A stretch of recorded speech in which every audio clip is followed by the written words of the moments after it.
આવશે આંધી, કાળઝાળ ગરમીમાં શેકાતા ગુજરાત માટે રાહતના સમાચાર। ગરમીથી રાહત મળે તેવી આગાહી હવામાન ખાતાએ કરી, પણ ગરમીની રાહતથી આનંદિત ન થતા, કારણ કે ગુજરાતમાં વધુ એક આફત આવી રહી છે। શું છે આફત? શું આપવામાં આવી છે ચેતવણી? આવો જોઈએ, જાણીએ, સમજીએ।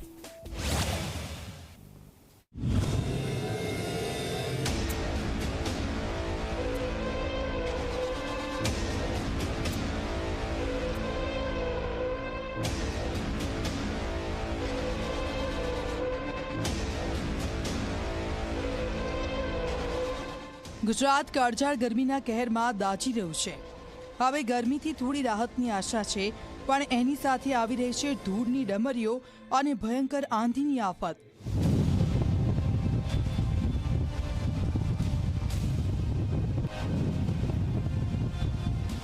હા, હવામાન વિભાગે આગામી 2 દિવસ રાજ્યમાં આંધીની આતંક ફેલાવવાની ચેતવણી જાહેર કરી છે।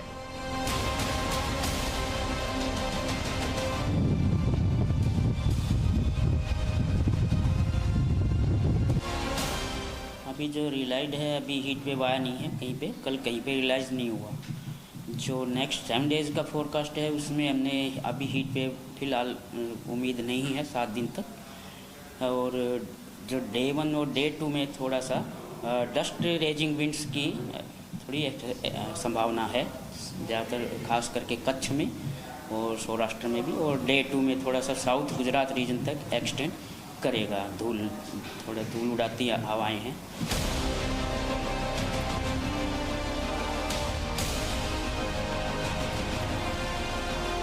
दक्षिण गुजरात सिवाय राज्यના દરેક જિલ્લામાં 20 અને 21મી એપ્રિલે ભારે પવન સાથે ધૂળની ડમરીઓ વાતાવરણને ધૂંધળું કરશે। તો આગાહીકાર અંબાલાલ પટેલની ચેતવણી આપી છે કે પવનની ગતિ 20 થી 45 કિલોમીટર પ્રતિ કલાક સુધી પહોંચી શકે છે। વાતાવરણ ધૂળિયું થઈ જશે અને વિઝિબિલિટી ઘટી જશે। લક્ષ માસ ધૂળના માસ અંગે એર ક્વોલિટી ઇન્ડેક્સ જોવા જઈએ તો હમણાં તારીખ 20મી સુધીમાં એર ક્વોલિટી ઇન્ડેક્સ એટલે ધૂળનો માસ બહુ વધવાની શક્યતા રહે છે। જેમાં અમદાવાદ, ગાંધીનગરમાં ધૂળનો માસ વધશે, પણ ખાસ કરીને ધૂળનો માસ લગભગ ઉત્તર સૌરાષ્ટ્રના ભાગો, સુરેન્દ્રનગરના ભાગો, હળવદના ભાગો, ચોટીલા ભાગો, આ ઉપરાંત લખતરના ભાગો અને કેટલાક અન્ય ભાગો છે, પાટણના ભાગો, રાધનપુરના ભાગો, કડીના ભાગો, કેટલાક બેચરાજીના ભાગો, કેટલાક વિરમગામના ભાગોમાં ધૂળનો માસ વધવાની શક્યતા રહે છે। હવામાન વિભાગે માછીમારોને દરિયો ન ખેડવાની સૂચના આપી છે। લોકોને ઘરની બહાર નીકળતા માસ્ક પહેરવા અને સાવચેત રહેવાની અપીલ કરવામાં આવી છે। રાહતની એકમાત્ર વાત તો એ છે કે આગામી 7 દિવસ હીટવેવનો ખતરો નથી, પણ આ રાહત ફક્ત થોડા દિવસની છે। 26 એપ્રિલથી ગુજરાતમાં ફરી કાળઝાળ ગરમી પડશે। તાપમાન 45 ડિગ્રી સુધી પહોંચી શકે છે, જે ફરી એકવાર લોકોની હાલત કફોડી બનાવશે।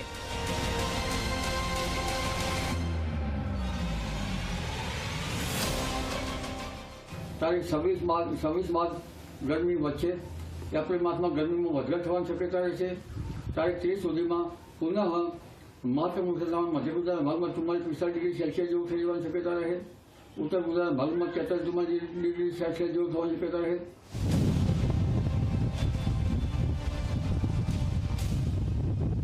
ગુજરાત આગામી 2 દિવસ આંધીના પવનો ફૂંકાવાના છે।